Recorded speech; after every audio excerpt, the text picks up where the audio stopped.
Henry nos da la oportunidad de escuchar justamente el criterio jurídico y sobre todo el conocimiento de un hombre que ha pasado por mucho tiempo durante el tema de, pues obviamente, ser funcionario público y pues obviamente estar inclusive en la Asamblea Nacional. Así que, Henry, el día de hoy hablaremos justamente de las preguntas, pero así mismo relacionado justamente a la seguridad que hoy en día se vive en el Ecuador. Así que adelante, te escuchamos todos, Henry. Muy buenos días, gracias a los amigos del panel, buenos días con todos los oyentes de Radio I-99, esta mesa de diálogo. Efectivamente, quería conversar, explicar, dar mi criterio acerca del planteamiento de las nuevas preguntas, que en este caso no son de referéndum, son de consulta popular. Sin embargo, no puedo dejar de mencionar la gravedad de la situación que estamos viviendo, donde los ciudadanos y el Estado están a merced del terror. Ya. Hemos visto policías vilmente asesinados, es decir, vidas truncadas, familias destrozadas, un ánimo entre la indignación, el reclamo, el miedo, donde se espera que las autoridades y la fuerza pública estén a la altura de las circunstancias en este difícil momento, donde se exige a sí mismo y se urge, con desesperación diría yo, que exista firmeza. Firmeza, sí, firmeza en aplicación de la ley, firmeza en aplicar la fuerza pública, por eso llamamos fuerza pública, no es saludo, no es beso volado público, es fuerza pública dentro del marco legal, liderazgo de convocatoria, liderazgo de conducción ante esta guerra que está viviendo la sociedad y también, ¿por qué no?, unidad de propósito, no es unidad por unidad, no es cheque en blanco, es unidad de propósito para enfrentar a la más grave amenaza contra la vida y de los ecuatorianos, que es el crimen organizado. Porque ustedes comprenderán que lo que ha sucedido el día de ayer y lo que estamos viviendo no son hechos aislados, son hechos sistemáticos, ordenados por quienes quieren tener a los ecuatorianos del Estado como rehenes para seguir en sus actividades ilícitas.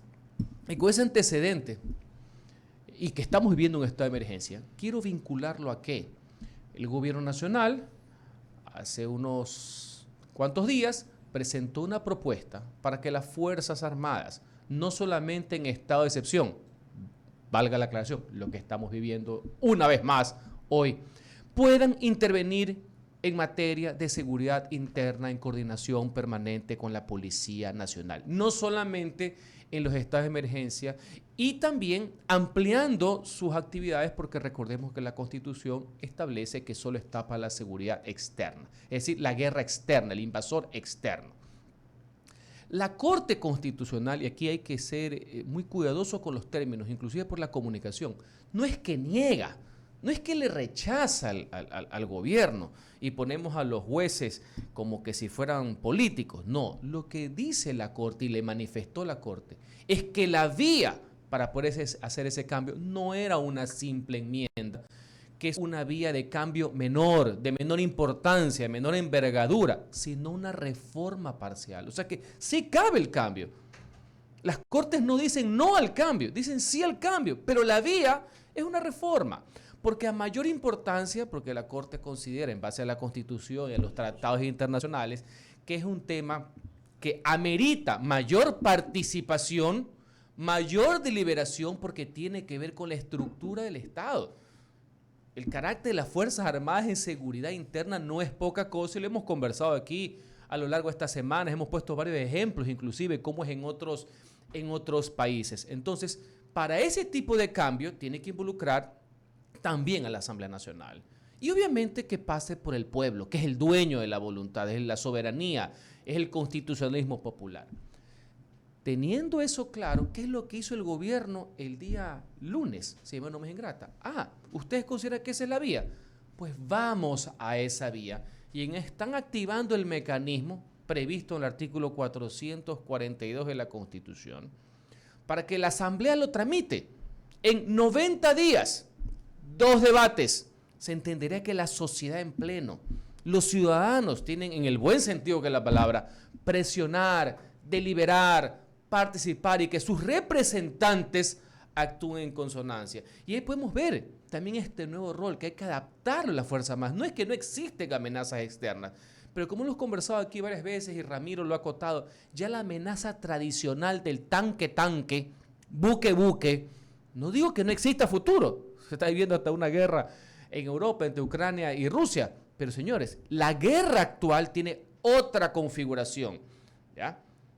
El tema de los señores que comandan y tienen el cuartel de las penitenciarías y son los que están acechando con sangre y fuego a lo largo de la República, es una amenaza mayor, nunca antes vista, que la de la amenaza externa. Entonces, con ese trámite, que tiene que ser en 90 días, y que el Congreso lo apruebe, porque entre comillas el Congreso están los representantes del pueblo, ¿no? Esa es la lógica, deliberativa y participativa, va en 45 días a un referéndum. O sea, es una manera de involucrar a mayores actores y eso tiene una lógica jurídica. Mayores reformas, mayor peso de participación y de involucramiento. Entonces quería hacer esa precisión. El gobierno lo hizo el día lunes antes, o sea, ya vivíamos una grave crisis, si no, no estuviéramos hablando de esto, pero antes de lo que estas 24 horas de terror que estamos viviendo, y justamente está vinculado con el tema de los estados de excepción. Y aquí viene una reflexión que no es jurídica, es ciudadana, que yo me sumo. Señores ecuatorianos, conciudadanos de las Fuerzas Armadas, el país tiene depositada su fe en ustedes. Hasta hace muy pocos años, y corríjame si me equivoco, al igual que los medios de comunicación, las Fuerzas Armadas es la institución más respetada del país, inclusive mayor valorada que la Policía Nacional, entre otras cosas porque la Policía Nacional siempre está en contacto con los problemas, puede tener, más allá que hay que defender la institución de la Policía Nacional, tiene mayor contacto con el crimen, es más susceptible inclusive de poder caer en delitos, en tener malos elementos. Entonces las Fuerzas Armadas, esas gloriosas Fuerzas Armadas que nos dieron la victoria en el CENEPA en el año 95, la gente tiene la esperanza que este nuevo reordenamiento, en esta nueva misión, con estos nuevos enemigos, con esta nueva gente que quiere tener a sangre y fuego el Ecuador, también puede ser parte de la solución, porque señores, no hay una varita mágica, no hay una solución perfecta, no es inmediata, no es de la noche a la mañana, es compleja y hay que decirlo. Y esa es parte del liderazgo y la seriedad. De esto no vamos a salir fácil, pero tenemos que salir, podemos salir y debemos salir de aquello. Entonces, vinculo esa propuesta que se ha hecho, que veo que no la han desarrollado mucho en los medios. Teniendo este tema de seguridad, adicionalmente se ha planteado algo vinculado al respecto. Ya no son preguntas de cambios constitucionales, sino de menor peso. Son consultas porque se refiere a trámite de leyes. El gobierno ha presentado una que me llama la atención porque creo que ya la habíamos reformado en ese sentido. No sé si la quieran complementar, que es que el producto de los bienes, de los recursos, de todas las actividades ilícitas del crimen organizado y del narcotráfico sean destinadas a materias educativas, no peor a gasto corriente o que el Estado lo tenga, porque ustedes saben que esos bienes se venden, se los alquilan, etc. Si de manera no me es ingrata, a finales del año 2019 ya aprobamos una reforma en su momento y que todos esos recursos tienen que ir para prevención, educación, salud, prevención en materia de drogas. No sé hasta qué punto es repetitivo, pero en todo caso es plausible. Pongámoslo así. Creo que es un mensaje que están enviando. Lo segundo, también en esta línea de seguridad que se ha vuelto en boga, porque ustedes recuerden que el crimen, los delitos van moviéndose, van mutando. Entonces, ahora la palabra de moda, ¿cuál es? Vacuna. ¿Pero qué es la vacuna, maestro Cepeda? Extorsión, desde la época de las calendas griegas. Siempre ha estado como extorsión, porque por ahí vi unos diputados que la otra vez querían poner vacuna, pero con palabra. Así como quisieron poner secuestro express. Secuestro siempre ha existido, porque ese es el mundo del WhatsApp, ¿no? Ese es el problema de la inmediatez, que lo de WhatsApp ha reemplazado. Sicariato, es un asesinato. Exactamente. Asesinato por paga. Por paga. Así de simple. Entonces, pero bueno, este tema de la extorsión. Y hasta el mismo femicidio. Otra nueva. Es una modalidad, si cabe la palabra, de delito que siempre ha existido. El gobierno está proponiendo de que suba la pena. Actualmente está entre 3 a 5, la están poniendo 5 a 10. Aumento de penas, tema de carácter punitivo. Habrán penalistas que digan que per se no es la solución, que el gran problema no es solamente la pena, sino atrapar a las personas. El gran problema delincuencial y criminal no es los códigos per se, sino que no los atrapan nunca, es el ánimo de impunidad. Y que cuando los atrapan, siguen mandando de la cárcel. Porque normalmente la lógica de atrapar al criminal, al asesino, es que deje de hacerlo. Nosotros debemos ser pues un conejillo de indias mundial en que las personas sí han sido atrapadas, o sea, los capones criollos, los asesinos criollos sí los atrapan, pero siguen comandando el delito desde adentro. O sea, debe ser un caso de experimento mundial. En todo caso, lo están volviendo a subir. Yo también tengo que ser claro en decirles algo a los estimados oyentes y 99. Esa pregunta, que más que seguro va a ser aprobada y vamos a apoyarlo, va a involucrar que una vez que eso aprobado sea reforma al COIP, automáticamente la Asamblea se vea obligada, y Ramiro me puede corregir si me equivoco, por efectos de dosimetría penal, a comenzar a mover el resto de artículos, porque todo está cuadrado, todo está concatenado, porque hay una proporcionalidad. Si tú elevas el delito de extorsión, que me parece bien que lo pongan a 10 años, más allá que per se no es la solución global al tema, los otros delitos también tienen que comenzar a subir. Eso es lo que se llama dosimetría penal. ¿Estamos? Porque todo tiene que cuadrar. Yo me acuerdo que alguna vez, yo entiendo, la gente caliente quería poner que el peculado tenga 50 años. Bueno, si tú pones el peculado a 50 años, es delito contra la administración pública, no podían estar o no pueden estar por encima de los delitos contra la vida, que es el bien mayor que protege. No la puede norma. subir el precio de la batería si no sube el precio del carro. ¿Estamos? Lógica. Para ponerlo en... Lógica común. Entonces, ese es el paquete de la parte penal. Hay una pregunta adicional, creo también en cierto lado positiva, más allá que muchas cosas se hacen es con política pública, o sea, con decisión. ¿Ya? No solamente a nivel normativo, que es hacer unos incentivos para que las empresas puedan contratar e incentivar a los contactos de personas de mayores de 45 años. Algo parecido se hizo hace algún tiempo, cuando también se hicieron ciertos incentivos para que se contraten a los jóvenes. Entonces, no puedo decir que está mal. Siempre estará bien, más allá que muchas de esas cosas se definen es en el día a día, con el ánimo de confianza que van generando los gobiernos, ¿ya? El mood que le llaman en general, y que se contagie por parte de la empresa privada. Pero no puedo decir que está mal. Siempre se piden incentivos, es un incentivo también en materia de consulta popular. No pasarán personas que digan que es otra pregunta de enganche, ¿no? O sea, porque es difícil no estar a favor de ese tipo de cuestiones. Entonces, ahí se cierran con esas 3 preguntas el paquete de lo que se denomina en general una gran consulta popular, entre las cuales 8 son propiamente un referéndum, porque cambian la Constitución vía enmienda, y 3 se denominan consulta popular o plebiscito, porque cambian leyes. Este tema de la consulta parece serie de Netflix, es por capítulos, ¿no? Pero la pregunta es primero es de tiempos. Los tiempos no dan ya para llegar a las elecciones seccionales. Días más, días menos. Sí pueden dar. O forzando la marcha. Sí pueden dar, porque fíjese algo, Ramiro, que una vez que la Corte, no es que negó, la Corte le dijo que la pregunta 6 relativa al Consejo de Participación no era enmienda, sino reforma, porque era estructural, y le pidió que cambie. Vino el gobierno, la reformuló, la dividió en 2, la ajustó a lo que le pidió el profesor, porque no es que se la negó, le dijo hazlo de esta manera y se la aprobó en menos de una semana.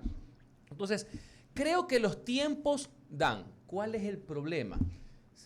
Y lo hemos conversado mucho. Mientras alguien habla de reforma política o de reforma de materia penal o de reforma de seguridad, en el día a día tú no puedes dormir por el terror. Todos los cambios constitucionales legales no son una medicina de cura inmediata. Son parte de un proceso que, aplicado institucionalmente en materia de derechos y otras cosas, pueden servir de soluciones. Pero no es que al día siguiente las cosas cambian. El que diga lo contrario es un demagogo a tiempo completo. Lo voy a sacar de la cancha constitucional y lo voy a aterrizar en la cancha excepcional. En teoría política hay lo que se llaman los actos de gobierno. Actos de gobierno y actos de gobierno que no necesariamente están presupuestados en una constitución, sino que la fuerza de los hechos te invita a tomar partido. Acto de gobierno fue lo de, quieran o no, lo que hizo Maguat con el congelamiento. O sea, ya no le quedó otra y no estaba presupuestada en la ley. Hay quienes dicen que sí, Pero digamos, solo por teoría, solo por un ejercicio, ¿no crees que estamos viviendo en los actuales momentos hechos que por inéditos dentro de la realidad y los presupuestos constitucionales, porque jamás puede haber habido un legislador como Julio Verde que prevenga todo lo que podía pasar en los actuales momentos para ponerlo dentro del marco legal y darle los poderes constitucionales a un mandatario, al legislativo, a las Cortes? El presidente no está llamado en este momento a ejercer actos de poder. Qué interesante reflexión, y tiene dos acápites, uno netamente jurídico y otro político puro. La figura de los actos políticos, también denominados actos de gobierno, vienen desde siglos atrás y muy desarrollados hacia mediados del siglo XX, que revestían a los mandatarios de inimputabilidad política y penal por ciertas decisiones, política exterior, seguridad, entre otras, eran las básicas, ¿no? Y de ahí viene la famosa frase, acuérdate, de las facultades implícitas, ¿ya? ¿Qué es lo que tengo que hacer? Un acto de gobierno. O sea, el acto de guerra es esa decisión intrínseca que toma un mandatario. Entonces, eso no puede ser justiciable, se cae la palabra. Pero el derecho a nivel mundial, no es aquí en el ECOR, fue evolucionando. Y todos los actos, Ramiro, son sujetos de control. Porque los presidentes en democracia no son monarcas. La gran diferencia es cuando es un control constitucional, cuando es un control político en la Asamblea o cuando es un control jurisdiccional. Pero todo tiene un control. El debate mundial es cuándo, una vez más, cuándo es la vía. Pero nadie es rey, nadie tiene corona, nadie puede aplastar el botón rojo y que aquí no pase nada, pero que es acto. Tú has citado el caso del ejemplo del expresidente Maguad. Efectivamente, la decisión política como tal, yo creo que no es jurisdiccionalmente controlable, sino políticamente hablando. Si el presidente cometió 10.000 errores como los cometió y cometió una medida desacertada, a lo mejor la salida era procesarlo políticamente, destituirlo. Ya. No sé si me explico, más allá que eso no lo pasó, hubo un golpe de Estado. ¿Ya? Correcto. No, tú no lo puedes enjuiciar por establecer una política pública general que él creía que era correcta y todos los demás pensaban que era incorrecta. No hay delito en eso. Es muy importante lo que acabas de decir. Ahora bien, con ese antecedente de que todo es controlable, por eso es que los estados de excepción, llamados de emergencia, que antes eran parte de las facultades implícitas. Recuerda que antes los presidentes en los velasquismos cerraban los medios de comunicación, señor. Acordémonos que Camilo Ponce Enrique, el gran Camilo Ponce Enrique, siendo ministro de gobierno del tercer velasquismo, cerró el diario El Comercio. Pues, ¿no? Y cuando le pregunté por qué lo hizo, porque facultades implícitas. ¿Me explico? Pero eso en Estado de Derecho, eso ya no cabe. Pero, por ejemplo, los estados de emergencia tienen doble control. Tienen un control constitucional, por eso no sé si han leído el estado de emergencia de ayer, ¿no? Tiene varias páginas, ¿no? Él va motivando, cita todos los casos, ¿para qué? Para que la Corte no se lo tumbe, o sea, lo motiva. Y tiene un control político de la Asamblea. Hay gente que critica porque no le cae bien un presidente, porque no le cae bien Correa, porque no le cae bien Lazo, de que las últimas dos constituciones, y principalmente Montecristi, es absolutamente ¿qué? Presidencialista. Que le da poderes cuasi omnímodos. Entonces, ¿es falta de herramientas legales o es un tema, como por ahí el tuit que está dando vuelta de un expresidente, que no es santo y mi devoción, valga la aclaración, que es un tema también de decisión, de plan, de estrategia? Y las herramientas legales que ya están ahí, que siempre pueden ser mejorables, pero que no son excusa ni pretexto alguno. Entonces, ojo, yo sí quiero hacer esa pequeña... Vivimos momentos extraordinarios, sí. Lo hemos conversado aquí varias veces. No vengamos con paralelismos o analogías baratas, ¿ya? Ni siquiera el incipiente terrorismo que nace en el año 83, para ser más exacto, un año antes del 84, se parece a lo que estamos viviendo hoy día. Pero por nada, porque aquí también hay una megaficción, pues aquí poco más venden una... Por culpa también de cierta gente de izquierda que ha vendido por una ficción que poco más aquí tú salías y desaparecías, o que te metían en un estado. Eso es mentira, eso no existió y tenemos la edad suficiente para saber que no fue así. Pero señores, la situación es mucho más grave. Pero ante esas facultades extraordinarias que sí las tienen, pues son los estados de excepción, ¿me explico? Están ahí, tienen las herramientas de carácter legal, las tienen, ya se necesita algo que no está solamente en la Constitución de la ley. Yo coincido contigo y yo traje a colación el caso Maguad, ya del congelamiento bancario. Y créeme que no es que tengo simpatía, antipatía, sino estoy haciendo un ejercicio didáctico. Un día, creo que si no me equivoco, el domingo de noche antes del congelamiento le dicen al presidente Maguad: señor presidente, no hay dinero físico para atender los despachos que piden los bancos en el Banco Central del Ecuador. Me imagino la información que le dieron al presidente de la República hace 2 días, al presidente Lazo. Señor presidente, las cárceles siguen tomadas, esto pasa, y esto. Te ves con un cúmulo de cosas en que está bien, tienes las herramientas, pero tienes que, además de usarlas, probablemente tener que taparte un ojo, lo que yo llamo, haciendo un ejercicio extraordinario. Bueno, esa es la dureza y la firmeza que es requerida, pero aún así, todo eso se da entre los cánones democráticos. Sí, nadie ha dicho que ser demócrata es ser paniaguado. Yo no sé de dónde sale ese que es sinónimo de ser demócrata es sinónimo de blandengue. No, por ningún costado. Pero también comprendo y quiero seguir hilando a lo que nos quieres llevar de estas facultades extraordinarias. No te sorprenda, y yo ya lo he escuchado, de gente ilustrada, de gente instruida, porque preparados todos, con educación, que no se sorprenda que digan, bueno, aquí necesitamos ya no solamente el concepto de la mano dura, que suena, me gusta hablar a mí de firmeza, es temas militares, poco más, ahí vienen los que añoran las dictaduras, porque piensan que con camuflajes per se en el mando político, y eso no es así, porque al día siguiente son los mismos problemas. O sea, no crean que eso es tan simple. Cambias problemas. Así como que vienen unas charreteras entre el respeto que merecen y lo que estoy invocando en esta reflexión y diálogo para que un trabajo conjunto se pongan del lado de la nación y libren y venzan esta nueva guerra, que es la que los va a poner en la historia. ¿Ya? Esta es la guerra que el Ecuador quiere que la ganemos y que la enfrentemos todos juntos y con ellos, porque para eso se prepararon, ¿no? Para eso tomaron lecciones de cómo utilizar un FAL, un M16, etcétera, ¿no? Para poder enfrentarse a ese de ayer que lo vi que utilizaba un HK o una AK-47, se llama nombres ingratas. Para eso se entrenaron, ¿no? Entonces tenemos que respaldarlo. Pero cuidado con los cantos de sirena, ¿no? Entonces, ahora resulta ser que la gente quiere entonces destrabar o no tener pensamientos democráticos por esto. Porque o no los has escuchado. Los he escuchado totalmente. Ah, ya digo nomás. Y los has escuchado de gente, a lo mejor compañeros, profesionales, profesores, ¿no? Casi que quieren armar a la población y decir que vengan las charreteras también a gobernar. Dictadura. Claro. Ya. Y por ahí circulan otro tipo de videos. Ya. No sé si mis compañeros quieran acotarle algo a... Claro que sí, estamos dialogando. Permítame la hora primero, ¿ah?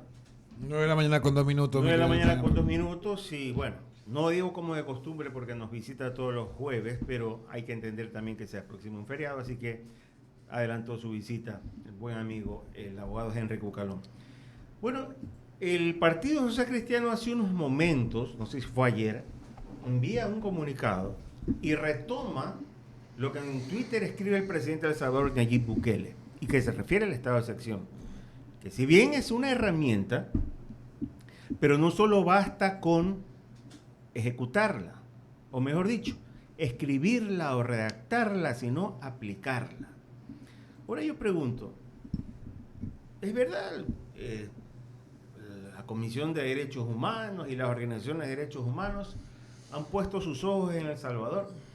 Pero yo digo, ¿qué es lo que ha hecho el presidente Nayib Bukele? Pues se ha erigido como un ejemplo de cómo contrarrestar, minimizar y en algún momento, no digo desaparecer físicamente, pero sí desaparecer del Salvador grupos que durante 30 a 35 años estuvieron sometidos a la población.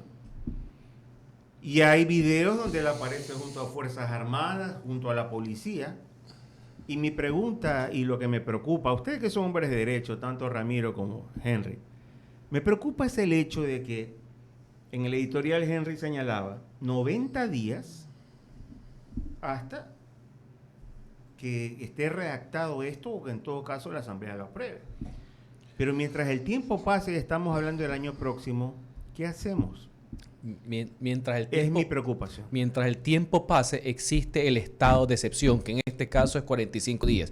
Que alguna gente con justa razón dice que ha sido malgastado, porque a cada rato lo ponen y no pasa absolutamente nada. Ese es el tema. Lo que se ha propuesto y que se ha calificado la vía es que la excepción en cuanto al rol de Fuerzas Armadas en colaboración de la policía en enfrentar al crimen organizado interno, no a la amenaza externa, sea permanente, no la excepción. Y por eso hay que cambiar la Constitución, porque no es un asunto fácil.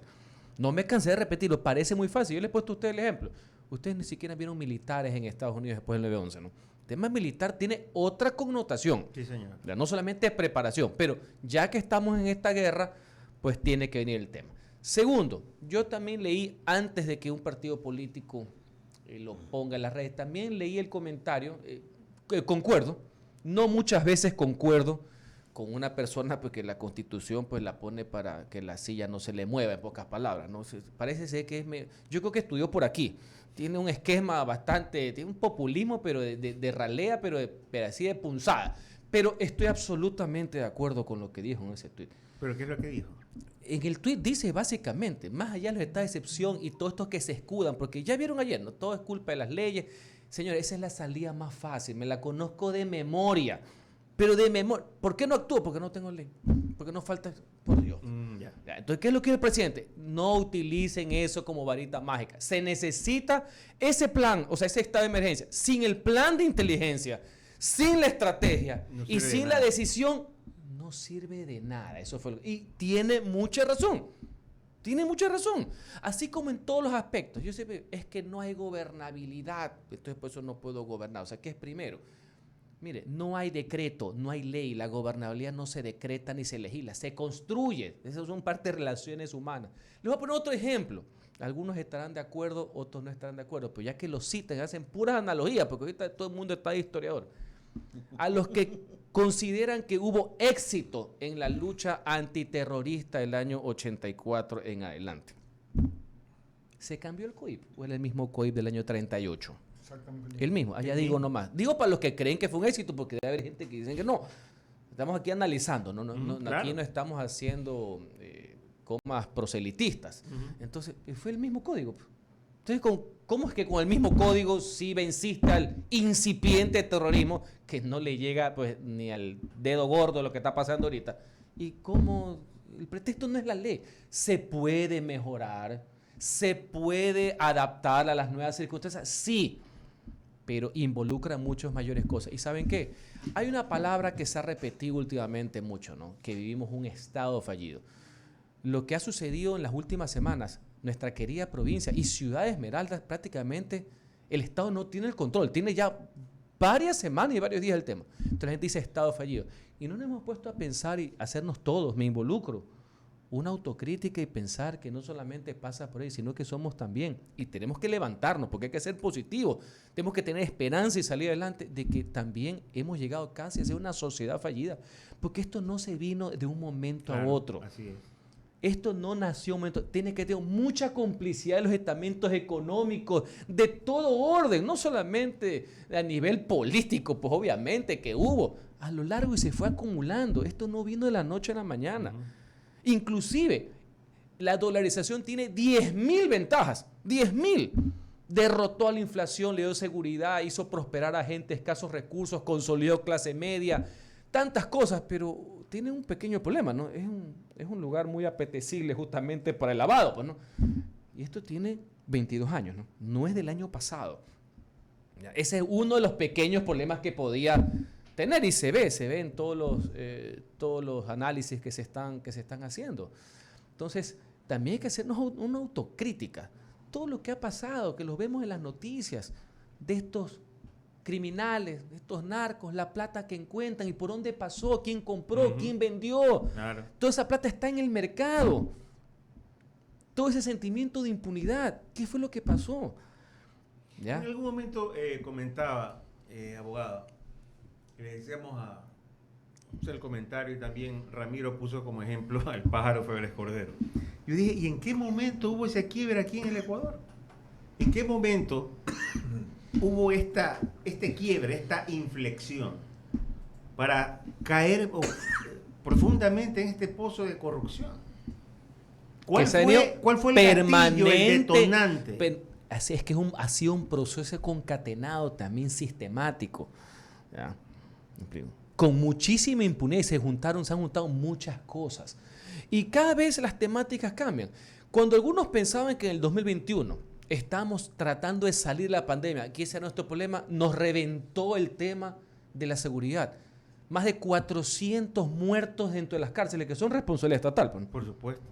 Porque están dentro de una dependencia pública. Cuando algunos pensaban que el problema era solamente político, de cambiar unos con otros, porque los unos eran autoritarios, lo que fuera, el problema revienta de que es totalmente seguridad. Si usted le pregunta a todos los ciudadanos del día de hoy qué es lo que pasa y qué es lo que no le deja dormir, ni siquiera se acuerdan de las elecciones. No, por supuesto. Es el tema del terror. ¿Quiere que le diga? Antes era económico. ¿Se dan cuenta cómo hay unas temáticas que se mantienen, pero unas se sobreponen? Entre la economía, la seguridad primero y lo político queda mucho después. Pregunto rápidamente antes de la pausa, Jaime. ¿Alguien se acuerda que el Mundial comienza ya pronto? Pregunta en las calles. No, pero pregunta en las calles. Bueno, 9:10 de la mañana queremos agradecerle a nuestro querido amigo. ¿O usted se queda con nosotros de largo? Diga usted. Bueno, no se sabe todavía. Vamos a ir al corte y ya regresamos. Entre paréntesis, saludamos a Javier Segarra, que se encuentra ya con nosotros en la plataforma. Javier, ¿cómo estás? Buenos días. ¿Cómo le va? Buenos días, Jaime. Buenos días al abogado Jaime Cucalón, que está ahí en el panel, y a todos ustedes. Un abrazo. Correcto, con esto nos vamos a una pequeña pausa y regresamos enseguida. Hacemos un corte y enseguida regresamos.